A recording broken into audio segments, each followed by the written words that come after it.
ஓம் ஸ்ரீ குருப்யோ நமக. நன்றாக குரு வாழ்க, குருவே துணை. பரபிரம்ம ருத்ரகாயத்ரி ஞானசலத்தின் நண்பர்களுக்கு வணக்கங்களும் வாழ்த்துக்களும்.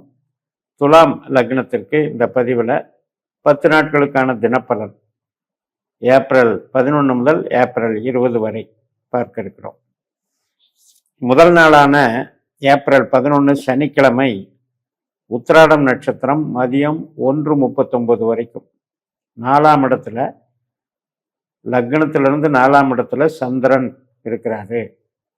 4ஆம் இடத்துல ஒரு கிரகம் இருந்தது அப்படின்னா அது நமக்கு உற்பத்தி சார்ந்த வகையில் படபடப்பு, பரபரப்பு மற்றும் உறவுகள், எண்ணங்கள், நம்முடைய வீட்டுக்கு தேவையான பொருட்கள், இத்தனை விஷயத்தை அந்த 4ஆம் இடம் வச்சிருக்கு. அப்படிப்பட்ட 4ஆம் இடத்துல அவர் சூரியனுடைய நட்சத்திரத்தில் இருக்கிறது கொஞ்சம் பலவீனம்தான். ஏனென்றால் அந்த சூரியன் நமக்கு 6ஆம் வீட்டில் இருக்கார், மீனராசியில் புதனுடைய நட்சத்திரத்தில் இருக்காரு. புதனும் குருவுடைய நட்சத்திரத்தில் 5ஆம் வீட்டில் இருக்காரு. குருவனுடைய உபநட்சத்திரத்திலையும் அந்த சூரியன் இருக்கார். அதனால வேலை தொழில் சாதகமாக இருந்தாலும் மனநிலை, உறவுகள், ஒரு சந்தோஷம்,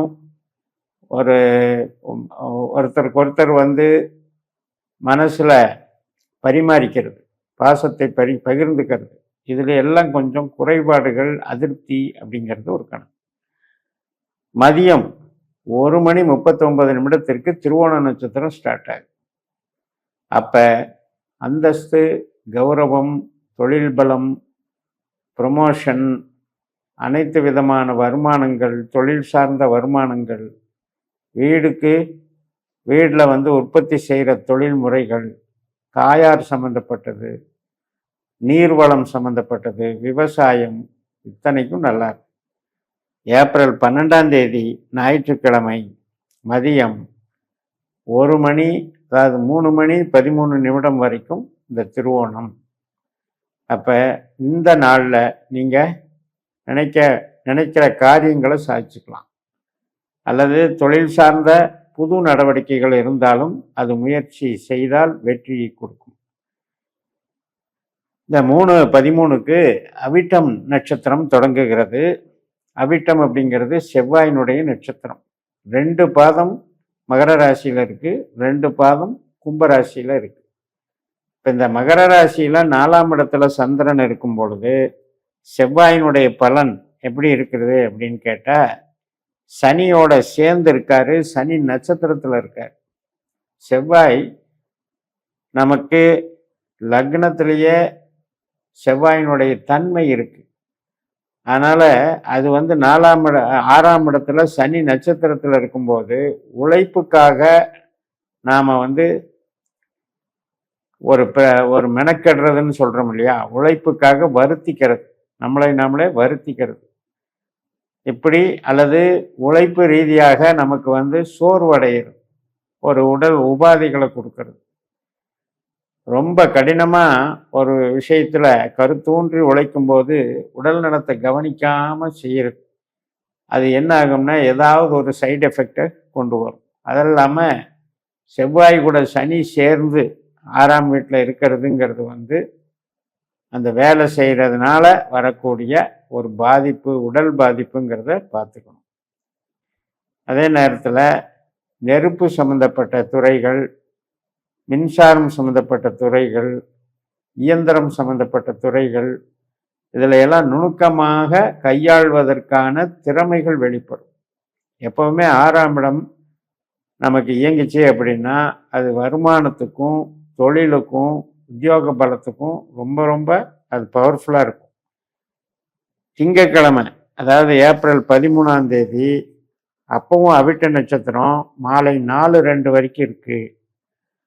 அந்த டைமில் கும்பராசியில் சந்திரன் இருப்பார்.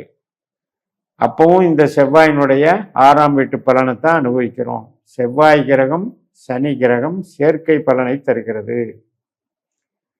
இதில் மதியம் 2:08 புதன் கிரகமும் சனி நட்சத்திரத்துக்கு ஆட் ஆகிடுவார். அப்போ 3 கிரக சேர்க்கை பலன் ஆயிடுது.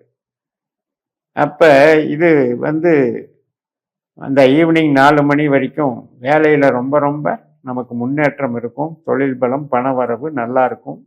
மாணவர்கள் எக்ஸாம் எழுதுகிற மாணவர்களுக்கெல்லாம் ஆதிக்க பலம் நல்லா இருக்கும். யாருக்கெல்லாம் ட்ரீட்மெண்ட் எடுத்துட்டு இருக்கீங்களோ அந்த ட்ரீட்மெண்ட் சரியான முறையில் நமக்கு பலன் கொடுக்கும். மாலை 4:03 முதல் கும்பராசியில் சந்திரன் சதய நட்சத்திரத்தில் போகிறார். சதயம் அப்படிங்கிறது ராகுனுடைய நட்சத்திரம். அந்த ராகுவும் அதே சதய நட்சத்திரத்தில் தான் இருக்கிறார். சந்திரன் ராகு சேர்க்கை பலன், கிரகண தோஷம்னு சொல்லலாம். ராகுனுடைய உபநட்சத்திரம் புதனாக இருக்கிறார். புதனும் மீன ராசியில் இருக்கார். அப்போ 5ஆம் இடத்தின் பலனை இன்னைக்கு நம்ம அனுபவிக்கிறோம். மாலையில் 4 மணியிலிருந்து என்டர்டெயின்மெண்ட்டு, ஒரு நல்ல ரிலாக்ஸேஷன் கிடைக்கும். உறவுகள் சார்ந்த விஷயங்களில் ஈடுபாடு கொடுக்கும். சுபகாரியங்கள் சம்பந்தப்பட்டதில் தெளிவாக நம்ம இயங்கலாம். பக்தி மார்க்கம் மற்றும் பாச பிணைப்புகள், பிரியப்பட்டவர்களோடு பழகுதல் மற்றும் கமிஷன் வகை தொழில்கள், ஐடி லைனு, கலைத்துறை, இது சம்பந்தப்பட்ட நடவடிக்கைகளுக்கு சாதகமாக இருக்கும். தன்னுடைய திறமைகளை வெளிப்படுத்தி கொள்ளக்கூடிய டைமாக இருக்கும். ஏப்ரல் 14 செவ்வாய்க்கிழமை மாலை 4:05 வரைக்கும் இந்த சதய நட்சத்திரம் தான், ராகுனுடைய நட்சத்திரம் தான் தமிழ் புத்தாண்டாகவும் இருக்கிறது. மிகப்பெரிய ஒரு மகிழ்ச்சியை நாம் அனுபவிக்கலாம். மாலை 4:05 குருவனுடைய பூரட்டாதி நட்சத்திரம். குரு நமக்கு 9ஆம் வீட்டில் தன்னுடைய சொந்த நட்சத்திரத்தில் இருக்காரு. சனியினுடைய உப நட்சத்திரத்தில் இருக்காரு.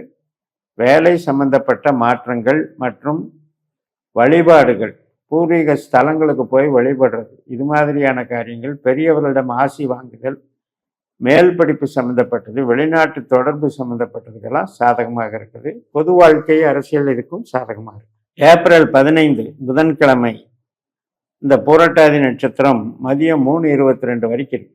அதுக்கப்புறம் சந்திரன் மீனராசியில் போகிறாரு, உத்திரட்டாதி நட்சத்திரம். இப்போ சந்திரனே 6ஆம் வீட்டுக்கு போயிடுறாரு. சனியும் 6ல் இருக்காரு. சனியும் சனி நட்சத்திரத்தில், சந்திரனும் சனி நட்சத்திரத்தில், சனி சந்திரன் சேர்க்கை பலனை கொடுக்கும் பொழுது கூடவே அங்கே செவ்வாயும் புதனுமே சேர்ந்துருக்காங்க. 4 கிரகம் இன்னைக்கு சேர்க்கையாக பலன் தரப்போகுது. அப்போ பணவரவு, வேலை, தொழில் பலம் அத்தனைக்கும் சிறப்பாக இருக்கும். மிகப்பெரிய நன்மைகள், இடம் வாங்கிறது, வீடு வாங்கிறது, நம்ம வீட்டுக்கு தேவையான கடன் கிடைக்கிறது, இது எல்லாத்துக்கும் நல்லாயிருக்கும்.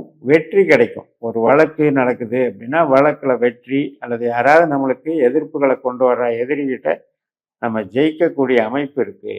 இதெல்லாம் நன்மைகள் நடக்கும். ஏப்ரல் 16ஆம் தேதி வியாழக்கிழமை மதியம் 1:58 ரேவதி நட்சத்திரம், புதனுடைய நட்சத்திரம். இந்த புதன் கிரகம் சனி நட்சத்திரத்தில் உட்கார்ந்துருக்கு. அது புதனை போலவும் கேதுவை போலவும் செயல்படுகிறது. இதுவும் ஒரு நல்ல அமைப்பு தான். வேலை சார்ந்த விஷயத்துக்கு சிறப்பாக இருக்கும். எதிர்பார்த்த வெற்றிகள் கிடைக்கக்கூடிய நாளாக இருக்கும்.